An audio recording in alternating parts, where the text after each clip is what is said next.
तो पिछले एपिसोड में हमने देखा कि सी हुआंग यूफी के साथ जैसे ही पवेलियन से बाहर निकलता है, एक पर्सन उसके सामने आते हुए बोलता है, सी हुआंग, मेरे मास्टर ने तुम्हें फाइट के लिए चैलेंज किया है और वह अरीना ग्राउंड में तुम्हारा इंतजार कर रहे हैं। पर सी हुआंग फाइट के लिए चलने से मना कर देता है। जो सुनते ही वह पर्सन अपने स्वॉर्ड को बाहर निकालते हुए सी हुआंग पर अटैक करने के लिए तैयार हो जाता है। तभी सी हुआंग बोलता है, क्या तुम्हें दिखाई नहीं दे रहा कि यहाँ पर मेरे साथ कौन खड़ी है। अब सी हुआंग के साथ यूफी को देखते ही वह पर्सन काफी ज्यादा हैरान हो जाता है और बोलने लगता है, तुम तो हमारे अकेडमी की सबसे सुंदर लड़की यूफी हो ना, और तुम हमारे अकेडमी के टॉप 3 जीनियस में से एक हो। तभी सी हुआंग आगे बढ़ते हुए बोलता है, तो क्या तुम अब भी मुझसे फाइट करना चाहते हो? मेरे रास्ते से हट जाओ वरना बहुत पछताओगे। और अब वह उसे धक्का देते हुए यूफी के साथ वहां से आगे निकल जाता है। अब थोड़ी दूर जाने के बाद यूफी सी हुआंग को बाय बोलकर वहां से चली जाती है। दूसरी ओर सी हुआंग अपने घर पर पहुंचकर एक जगह पर बैठकर कल्टीवेशन करते हुए उन सभी टेक्निक्स को मास्टर करने लगता है, जिसके बाद वह खड़ा होते हुए माउंटेन स्लैश टेक्निक का यूज करते हुए एक बड़े से पत्थर के टुकड़े टुकड़े कर देता है। और अब वह अपनी इतनी खतरनाक पावर को देखकर काफी ज्यादा खुश होता है, जिसके बाद वह अपनी दूसरी टेक्निक अर्थ आर्मर का यूज करता है। इससे उसके पास एक काफी पावरफुल आर्मर आ जाता है, जिससे उसकी फिजिकल स्ट्रेंथ काफी ज्यादा बढ़ जाती है। और अब वह एक पंच करके वहां रखे हुए जाइंट रॉक को तोड़ देता है। अब सी हुआंग बोलने लगता है, मेरी कल्टीवेशन स्पीड यहाँ पर काफी ज्यादा बढ़ गई है, साथ ही साथ मेरी कल्टीवेशन ऑरा रेड है, जो देखने में काफी ज्यादा अमेजिंग है। तो अब मुझे यहाँ पर ज्यादा से ज्यादा कल्टीवेट करके जल्दी से जल्दी अपनी पावर को बढ़ाना पड़ेगा, क्योंकि पावरफुल बनने के बाद ही मैं स्वॉर्ड गॉड बन सकता हूँ। और यह बोलते हुए वह दोबारा से एक जगह पर बैठकर कल्टीवेशन करने लगता है। अब कल्टीवेशन करते करते रात हो जाती है। दूसरी ओर सी हुआंग के कल्टीवेशन से लेजेंडरी स्वॉर्ड के अंदर कुछ हलचल हो रही होती है। तभी सी हुआंग अपने कल्टीवेशन से उठकर खड़ा होता है और बोलता है, मैं पिछले कई घंटों से यहाँ पर कल्टीवेशन कर रहा हूँ, पर मेरी पावर बिल्कुल भी नहीं बढ़ी है। पर मुझे यहाँ पर जल्द से जल्द ब्रेक थ्रू करना होगा, क्योंकि मैं अकेडमी के स्टूडेंट कंपटीशन में पार्टिसिपेट करना चाहता हूँ। तभी उसे एक आवाज सुनाई देती है और अब वह खड़ा होकर सुनता है तो यह स्वॉर्ड कॉलिंग टेक्निक होती है, जो उसके बॉडी से रिलीज हो रही होती है। अब सी हुआंग सोचने लगता है, तो क्या इतनी देर से जो मैंने कल्टीवेशन की उस पावर का यूज करके मैं बस यहाँ पर उस स्वॉर्ड को कंट्रोल करना सीख पाया हूँ। चलो कोई बात नहीं, यह भी अच्छा ही है। तो फिर क्यों ना मैं एक बार उस स्वॉर्ड को कंट्रोल करने की कोशिश करूं। मैं भी देखना चाहता हूं कि क्या मैं सच में लेजेंडरी स्वॉर्ड को रॉक के अंदर से बाहर निकाल सकता हूं। और अब वह अपने घर से बाहर निकलकर कचरे में से एक पुरानी मयान को उठाता है और अब वह उस मयान का यूज करते हुए स्वॉर्ड कॉलिंग टेक्निक के यूज से लेजेंडरी स्वॉर्ड को अपने पास बुलाता है। तभी वह लेजेंडरी स्वॉर्ड पत्थर से बाहर निकलकर एक फिनिक्स में बदल जाती है और अब वह काफी जोर से चिल्लाते हुए सी हुआंग की ओर आगे बढ़ती है, जो देखकर सी हुआंग परेशान हो जाता है और सोचने लगता है, इसकी आवाज से सभी लोगों को पता चल जाएगा कि लेजेंडरी स्वॉर्ड अपने जगह से गायब हो चुका है, तो अब मुझे क्या करना चाहिए। तभी वह लेजेंडरी स्वॉर्ड सी हुआंग के हाथ में आ जाती है। वह उस स्वॉर्ड को मयान के अंदर रख लेता है। तभी वहां पर चिल्लाते हुए लीजियान आता है। वहीं वह बोल रहा होता है कि आखिर वहां पर कौन है। जो सुनते ही सी हुआंग वहां से भागने लगता है, पर लीजियान उसका रास्ता रोक देता है। अब लीजियान को देखते ही सी हुआंग सोचने लगता है, आखिर यह इतनी रात को यहाँ पर कर क्या रहा है। अब सी हुआंग को देखते ही लीजियान बोलता है, सी हुआंग, तुम सच में एक कायर इंसान हो। दिन में मैंने तुम्हें फाइट के लिए चैलेंज किया था, पर तुम डर गए और मुझसे फाइट करने के लिए नहीं आए, और अभी यहाँ पर अंधेरे में तुम प्रैक्टिस कर रहे हो। पर तुम्हारा खेल खत्म हुआ, क्योंकि मैं अभी तुम्हें फाइट के लिए चैलेंज करता हूँ। और यह बोलते हुए वह सी हुआंग पर अटैक करने के लिए आगे बढ़ता है। सी हुआंग बोलता है, मैं तुमसे फाइट करना नहीं चाहता, पर लीजियान लगातार उस पर अटैक करने लगता है, जिसे सी हुआंग वहां पर ब्लॉक कर रहा होता है। अब लीजियान एक काफी खतरनाक अटैक सी हुआंग की ओर करता है, पर तभी सी हुआंग अपने अर्थ आर्मर का यूज करते हुए उसके अटैक को डिस्ट्रॉय कर देता है। यह देखते ही लीजियान अपने सोल स्पिरिट को बाहर निकालता है और काफी तेजी से सी हुआंग पर अटैक करता है। पर तभी सी हुआंग अपने ग्रिजली बेयर को बाहर निकालते हुए माउंटेन स्लैश अटैक से ली जियान के अटैक को डिस्ट्रॉय करते हुए उसे घायल कर देता है। तभी वहां पर काफी तेजी से भागते हुए सिटी के सभी पावरफुल लोग आ जाते हैं। अब उन्हें देखते ही सी हुआंग समझ जाता है यह सभी लोग लेजेंडरी स्वॉर्ड को लेने के लिए यहाँ पर आए हैं। तभी एक पर्सन आगे आते हुए बोलता है, मैं सीक्रेट ड्रैगन गार्ड्स का हेड हूँ और अब से यह एरिया मेरे कंट्रोल में है। मेरे बिना परमिशन के कोई भी ना तो यहाँ से बाहर आएगा और ना ही यहाँ अंदर आएगा। तभी टियानबाई एकेडमी का प्रिंसिपल वहाँ पर आते हुए बोलता है, यह मेरी एकेडमी है और यहाँ पर सिर्फ मेरे ही रूल्स चलते हैं। तभी वह पर्सन बोलता है, प्रिंसिपल सू, आपके एकेडमी से अचानक ही लेजेंडरी स्वॉर्ड गायब हो गया है, तो आखिर वह कहाँ गया इस बारे में पता लगाना मेरा भी मिशन है। तभी प्रिंसिपल सू बोलते हैं, मैं जानता हूँ कि यहाँ पर तुम्हारा मिशन क्या है। तुम उस स्वॉर्ड को खुद लेकर यहाँ पर स्वॉर्ड गॉड बनना चाहते हो। यह सुनते ही वह पर्सन अपनी एनर्जी को रिलीज करता है। वहीं पर यूफी भी पहुंच चुकी होती है, जो उस पर्सन के पावर को देखकर बोलती है, इनके पास अर्थ स्पिरिट एम्परर फ्लैग है, यह बहुत ही ज्यादा पावरफुल है।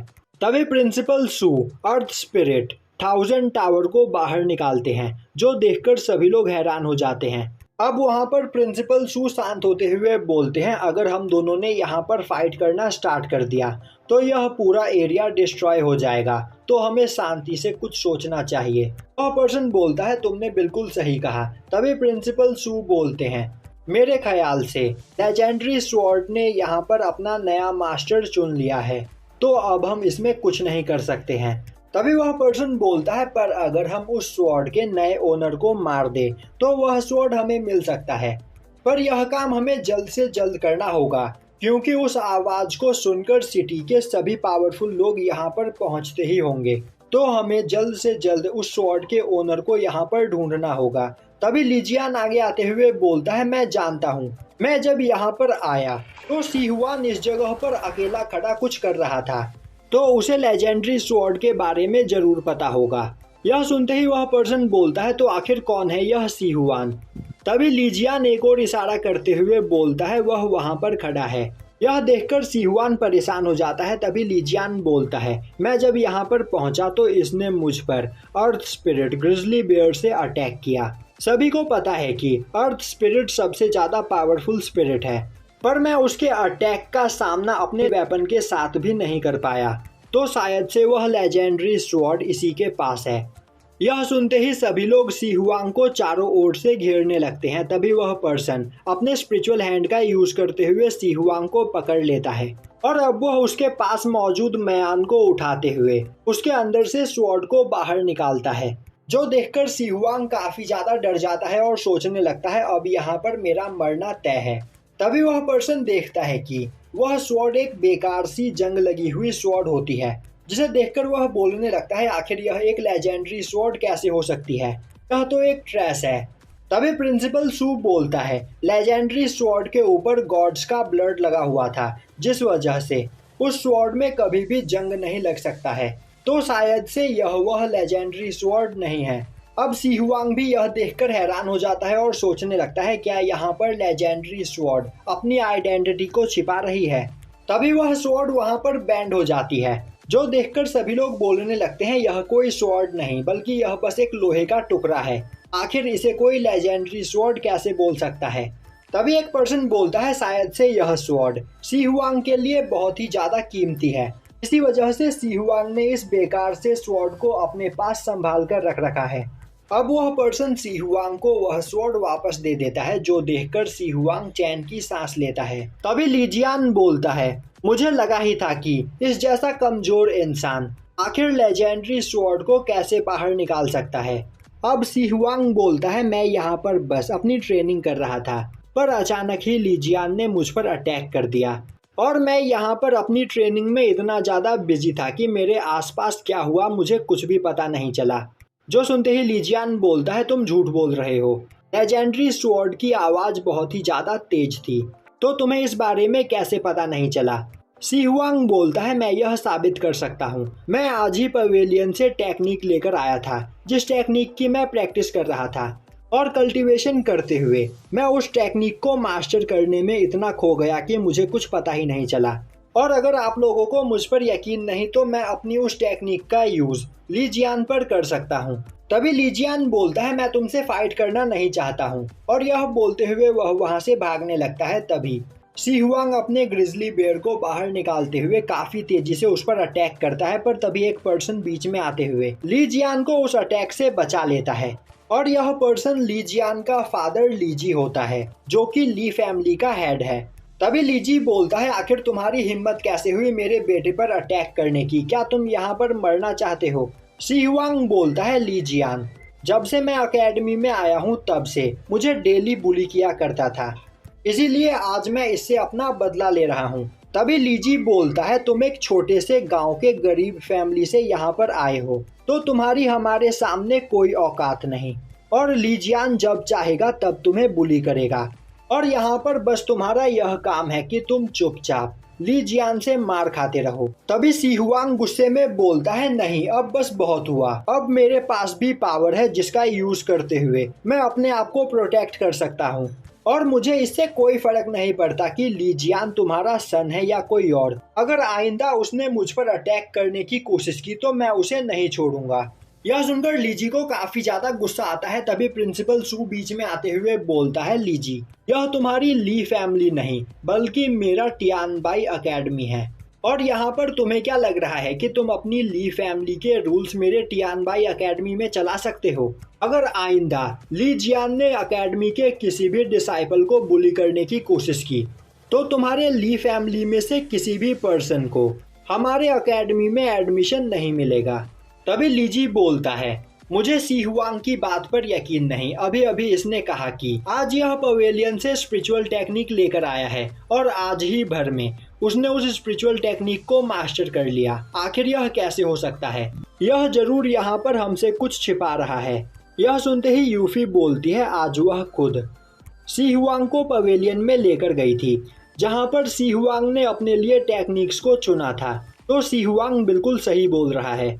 अब यह सुनकर प्रिंसिपल पवेलियन के मास्टर को वहां पर बुलाते हैं और उनके रिकॉर्ड्स में देखते हैं कि क्या आज सी हुआंग उनसे कोई टेक्निक लेकर गया था। अब वह देखते हैं कि रिकॉर्ड्स में सी हुआंग के साइन मौजूद होते हैं और वह आज ही पवेलियन से टेक्निक्स को लेकर आया हुआ होता है, जो देखकर वह काफी ज्यादा हैरान होते हैं और खुश होते हुए बोलते हैं तुमने बस एक दिन में ही यहाँ पर स्पिरिचुअल टेक्निक को मास्टर कर लिया, तुम सच में मेरे टियानबाई अकेडमी के एक जीनियस हो। तभी सी हुआंग बोलता है तो क्या अब सभी लोगों को मेरी बात पर यकीन हो गया? पर मेरे मन में यहाँ पर एक सवाल है, मैं तो यहाँ पर अपने टेक्निक की प्रैक्टिस कर रहा था, पर ली जियान यहाँ पर क्या कर रहा था? अब यह सुनते ही सभी लोग ली जियान को चारों ओर से घेर लेते हैं। तभी ली जियान बोलता है इन सब से मेरा कुछ भी लेना देना नहीं है। वहीं खड़ा सी हुआंग हंस रहा होता है, जो देखकर लीजी बोलता है सी हुआंग क्या तुम्हें पता है कि तुम ली फैमिली से उलझ रहे हो? इसका परिणाम बहुत बुरा होगा। अब लीजी आगे बढ़ते हुए प्रिंसिपल सू और उस पर्सन से बोलता है अगर लेजेंडरी स्वॉर्ड इस जगह पर मौजूद नहीं है तो उसका नया ओनर उसे हमारे सिटी से बाहर लेकर जा रहा होगा, तो हमें चारों ओर उसे ढूंढना चाहिए। यह सुनते ही वहां आसपास खड़े सभी लोग लेजेंडरी स्वॉर्ड को ढूंढने के लिए निकल पड़ते हैं और अब लीजी भी वहां से जाने लगता है। वहीं सी हुआंग सोच रहा होता है लीजी की वजह से अब यहाँ पर मैं पूरी तरीके से सेफ हूँ, क्योंकि अब सभी लोग लेजेंडरी स्वॉर्ड को सिटी के बाहर ढूंढेंगे। तभी लीजी बोलता है सी हुआंग तुमने यहाँ पर बहुत बड़ी गलती कर दी है जिसके लिए तुम बहुत पछताओगे, और यह बोलते हुए वह वहां से चला जाता है। तभी यूफी सी हुआंग के पास आते हुए बोलती है सी हुआंग अब तुम्हें ज्यादा संभल कर रहने की जरूरत है, क्योंकि ली फैमिली अब तुम्हारे पीछे पड़ चुकी है। सी हुआंग बोलता है मुझे उनका डर नहीं, ज्यादा से ज्यादा वह मुझे जान से मार देंगे या फिर मुझे टॉर्चर करेंगे, पर जब तक मैं जिंदा हूँ तब तक उनका सामना करूंगा। वहीं पर खड़े प्रिंसिपल सू यह सब कुछ सुन रहे होते हैं और यहीं पर यह एपिसोड खत्म हो जाता है।